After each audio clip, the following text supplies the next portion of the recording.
Welcome to another episode of Comedy Wham Presents with me, your host, Valerie, and sometime co-host, Ms. Purrington. ComedyWham.com is your place to go for features about all Austin comedy. You can keep up with us on Twitter and Instagram at Comedy Wham or on our Comedy Wham Facebook page. In addition to podcasts, Comedy Wham brings you articles, album reviews, our advice column, Rochelle Takes on Comedy, and we've also got a festivals page. And our FPIA 22 page and historical FPIA page is there as well. And of course, we're best known for our events page for live shows in Austin, Houston, and DFW. If you're a comic in those cities and want your show featured on the calendar, go to the events page and click Submit a Show to complete the short survey. Tag us on your Instagram stories and posts, and we'll share your show promo. Looking for ways to support all of these resources that we provide? You can donate to Comedy Wham on PayPal, Venmo, or even Patreon. Search for Comedy Wham on Patreon and check out our subscriber perks. Now let's get back to our podcast. Launched in 2016, the podcast project brings you funny people and their stories. As a fan, I like to delve into a comic's background and motivations, and will usually take a detour along the way. Consider the interview a way for you to appreciate how the comedy scene is as fascinating offstage as it is on stage. If you like this podcast, please rate and review us. Do you do real tree or do you do plastic tree? Oh, all fake. Okay, good. That's good. Yeah, I don't know how much longer it's going to last because every year we put it up, I have to clean up so many of the needles that fall off. I think this tree is at least 20 years old. Oh, that's great though. I think that, I don't think having a real tree really is good for the Christmas season because if you get it, I think if you're getting a real tree, that means that you love Christmas, but then you're probably the first person to get a tree. And so it's going to be dead by the time Christmas actually comes around. Right? Yeah, I agree. Well, Sophie, it is so awesome to have you here with me. Just for everybody joining into our conversation here, this is our very special holiday treat. We talked to Sophie back in April when she came through for her very first Moontower Just for Laughs festival. And I definitely would like to have everyone go back and listen to that one. You'll be charmed by Sophie's brilliance. And you'll hear the story of how she started comedy. You can listen to her Judo Award-winning album, Little Bit of Buddle, and her podcast, Obsessed with Sophie Buddle. And we're very excited to bring her back. This is kind of a focused episode because of Cap City's construction delays. Her headlining shows at Cap City were delayed, and we're so happy she's actually coming back for headlining the New Year's Eve weekend shows at the Red Room. And we're going to spend some time getting an update on what's been going on since April and what she has in store for 2023. So please welcome back Comedy Wham presents Sophie Buddle. Hey, yeah, I'm so excited. Yeah, it's true. We've pushed this date back so many times for construction reasons. Yeah, and I'm very curious to see this building now because of all the construction that's been happening. I'm expecting an indoor pool. Yeah. Well, I don't know about that. yeah, I heard it's great though. I'm really excited.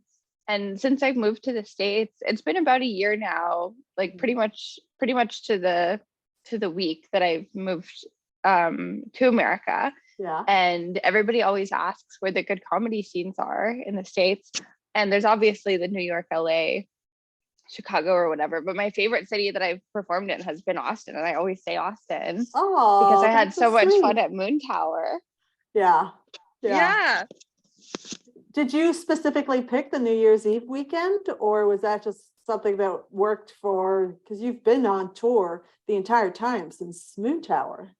Yeah. I actually had asked my team to not book me anything for all of December because I've been on the road basically nonstop for about 8 months. I've been pretty much doing weekends in different cities for 8 months straight. Yeah. And so I thought December would be nice to just have a break. And then we had been moving this date around for a while, and they had, they offered New Year's Eve, and I was like, that feels like a good way to kick off the new year, is coming to my favorite little comedy city. And I'm bringing my boyfriend too. My boyfriend is going to be featuring. Oh, really? Oh, that's Yeah, so awesome. we can have like a nice New Year's Eve together too in Austin. You'll Yeah. have to give me recommendations on where to go afterwards Oh, for sure. Yeah. to get drunk publicly and throw up in the street. Well, the funny thing is the Cap City is now, it used to be in kind of this dark, dank shopping center, but now it's in this very upscale shopping center called the Domain. Completely different shopping center. Completely different You wouldn't vibe. recognize her. Yeah, got Yeah. Yeah. So it. there's, lots of bars and clubs in the Domain that you can definitely get away with a little public intoxication. That's great. Yeah, well, I mean, I really relate to that because I grew up in really dingy malls and stuff, and Uh, now I'm in Los Angeles. I'm going to the Grove. We're oh fancy yeah. girls now. Yeah, it's very grovey. It's very grovey. Okay, got it. Yeah, that's my people now. And if you're into jewelry and your boyfriend is joining you, right next door to the club is Kendra Scott. Oh, is that a good jewelry spot? Yeah, yeah. And Okay, that's good. I mean, I have been hinting. My boyfriend and I have been dating for like 6 years. And so my finger's getting a bit cold. And we went over to our mutual friends. We have this couple friends. We went over, and the first thing that my friend said to us was, okay, I need to measure your fingers, like to me and my boyfriend. And then we sort of uh-huh, looked at each other, like, because I was like, oh my God, he's trying to get my friend to like measure my finger for this. uh-huh. And so him and I both laughed. And then she was sort of confused, and she was like, I've gotten really into pottery, and I want to make these coffee cups with exact measurements for finger size so that everyone can have custom little cups for Christmas, which is like Oh, so sweet. It's such a good idea. But my boyfriend and I talked about it afterwards, and uh-huh. I was like, I definitely thought you asked her to do that to get my finger size. And he was like, I thought that you asked her to measure it so that I would have your finger size. And I was like, wow, wow. So nobody cares about what size my fingers are except for this cup. Well, it could all be kind of a covert operation, who knows? True, true. I mean, she didn't end up taking our finger measurements, so it didn't Oh. work either way. Well, Yeah. well, yes, Kendra Scott, and there are some diamond jewelers also in the Domain. So yes, Well, I'll let him know. very I'll let him know. strategic.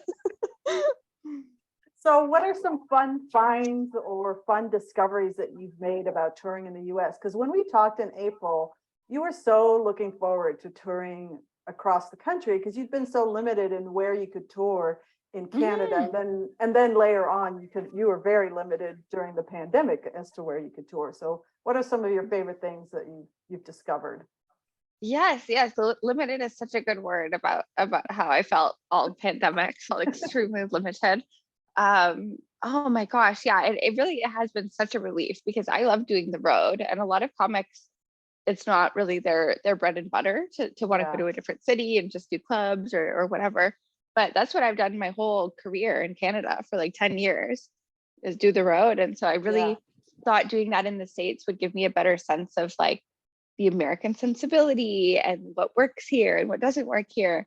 Then I absolutely feel like that's what happened. Like I really feel like I understand American audiences now. yeah, A big difference in Canada versus the States is like I feel that American audiences like to be led by a strong leader, mm, whereas Canadian audiences would rather, it sort of seems like you just stumbled on stage and you just work at the comedy club and you're just giving it a try or something. There's like a false humility in Canada that is yeah, like very necessary. And in the States, it really like the best comics and to listen to as an audience member, myself included, really understand their rhythm and end the sentence at the point that they intended to end it at, and like almost yeah. like politicians. And it makes sense, like when you look up public speaking stuff, that's what they tell you to do so that it's more fun to listen to as an audience member. But Yeah. it's kind of changed my style. I feel like a much more confident version of myself on stage and in life now. Huh.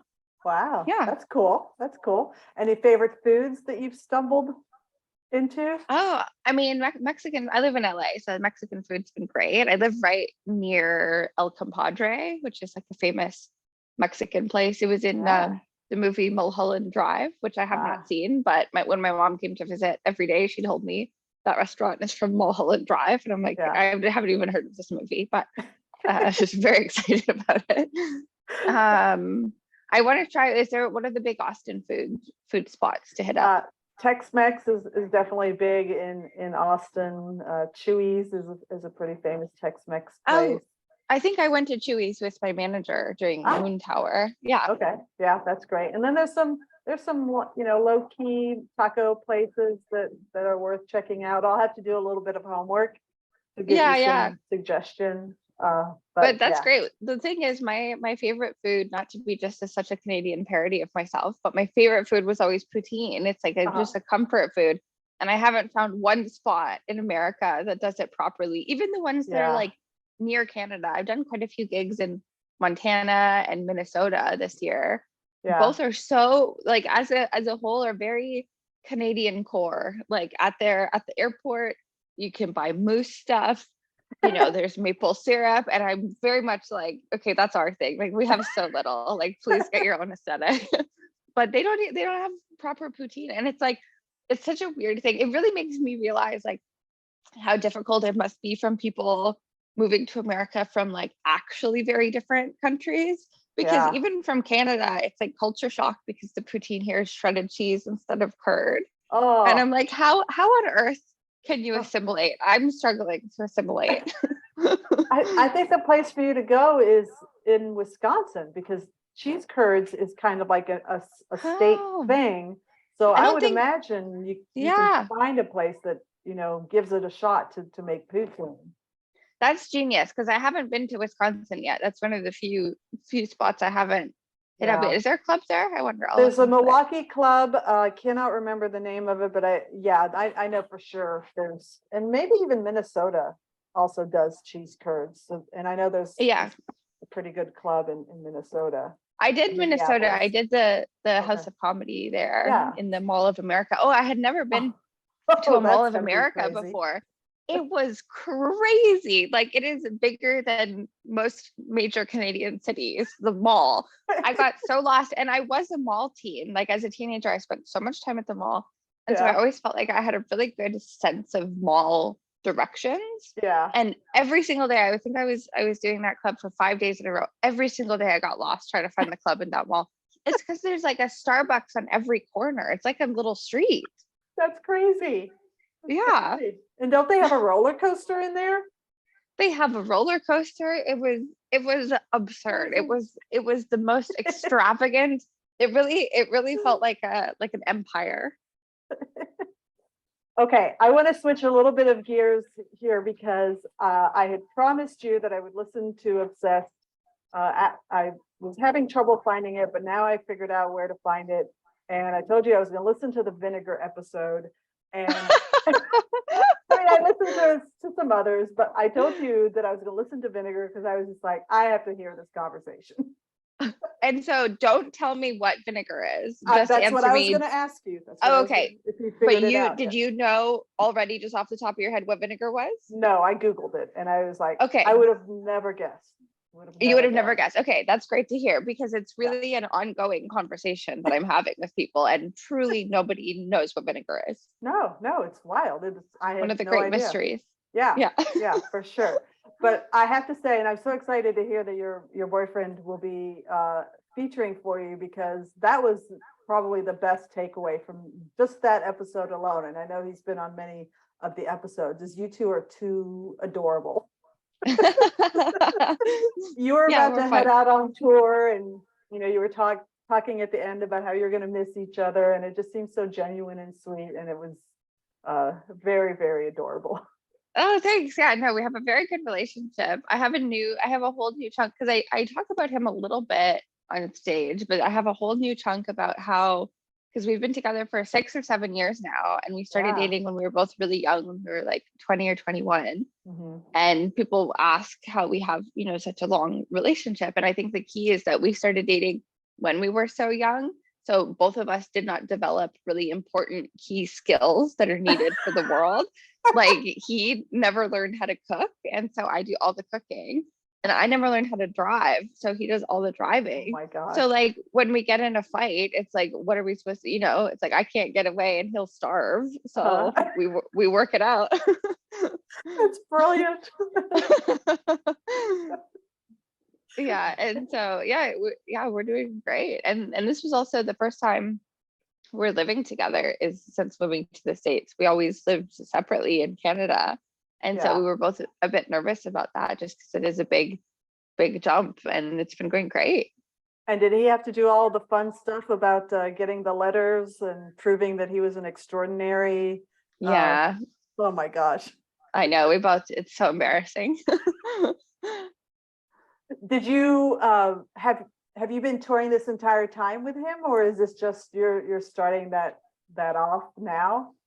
No, just only once in a while. Like he's doing stuff on the road too, and he has Yeah. other things going on, but it is fun whenever we get to go do something together.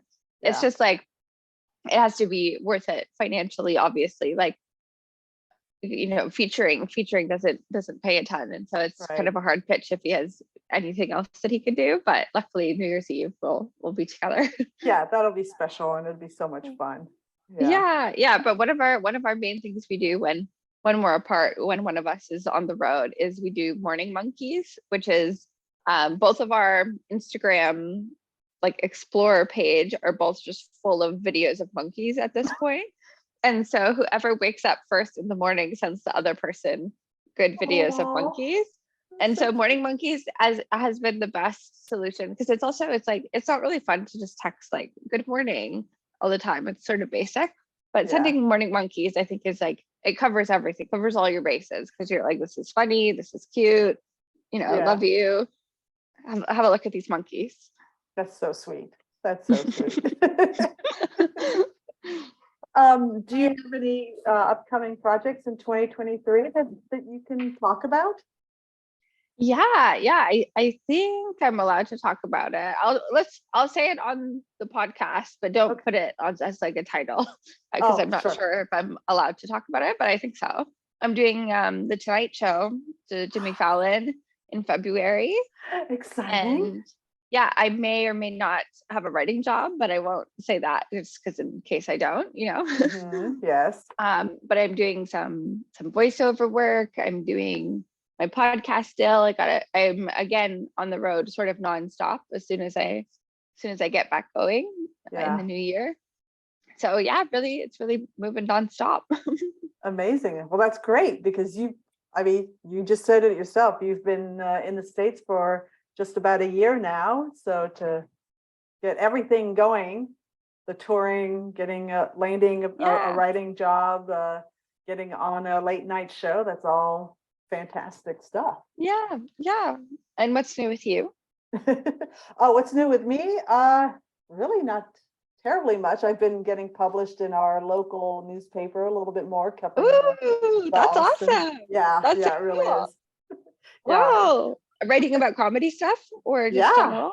No, writing about comedy. I was published in the top 10 edition of the paper. So I did. Wow, congrats. Yeah. That's so cool. Yeah, it is cool. Yeah. All freelance. And who are your favorite? Do you cover much local stuff, like for the local scene? Oh, the article was by the Austin Chronicle, which is local, of course, and it covers the entire city. So yeah, I focus on local. Oh yeah. Let me know who your favorite local comics are, because we do guest spots and stuff. Yeah. I would love to know. Absolutely. Okay, great. Yeah, so 2023, who knows? I'll be at Moontower, so I'll Yeah, me too. I think I don't know if I'm allowed to announce, but I'll be there too. Yeah, well, they did announce their round one performers, so sure, you can say it. That's awesome. Yeah. I loved your sets. I loved watching you. So thank you. This time I'm doing my hour, which is nice. Which would be nice. Yeah, that's cool. So do you want to do like a plug for anybody who hasn't fallen in love with you between the full length interview and this, short conversation? Yes. Do you want to tell people why they absolutely need to come see you for this New Year's Eve at Cap City? Yeah. I mean, get on board. I mean, how much more do I have to? I mean, this will be really fun. I always really love doing New Year's shows. It's always a very special night at, Mhm. or like special weekend at clubs. Like I remember when I did my first ever New Year's Eve, it's like it's a big deal for comics because it's like people are choosing to spend their party night with you instead of going and being with their friends. So Yeah. it's like it does feel very special, and I feel very lucky that I'm doing it with my boyfriend. So we can do a little kiss, little kissies on the midnight. I don't know if it goes all the way till midnight if there's a party afterwards or something, but I think that it's a great addition to a New Year's weekend, whether you're going to a party before or after. It's nice to just get a bit of alone time if you're a couple, or go with a group of friends so that you can take a break from talking for an hour. Yeah. But I really love New Year's comedy shows. So I hope people come by because it'll be an extra special night. Yeah, I think so. The energy is always great on a New Year's show. So yeah. Yeah. And that room that you're performing in is really wonderful, great vibe to it. So you're gonna love it as well. So Oh, I can't wait. yay. Okay. Yay. Well, that is a wrap on Comedy Wham Presents a mini version edition Hmm. of our chat with Sophie Buddle. Tell us on social media where you're at and promote those projects one more time.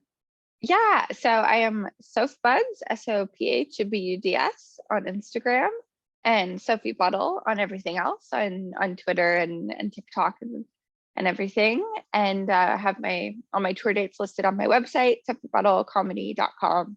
So come see me live, and I'll have other announcements pretty soon. Yay, very good. And be sure to grab your tickets at Cap City Comedy Club's website. She's got shows on December 30th and the 31st. So that New Year's Eve show, very exciting, both in the Red Room at Cap.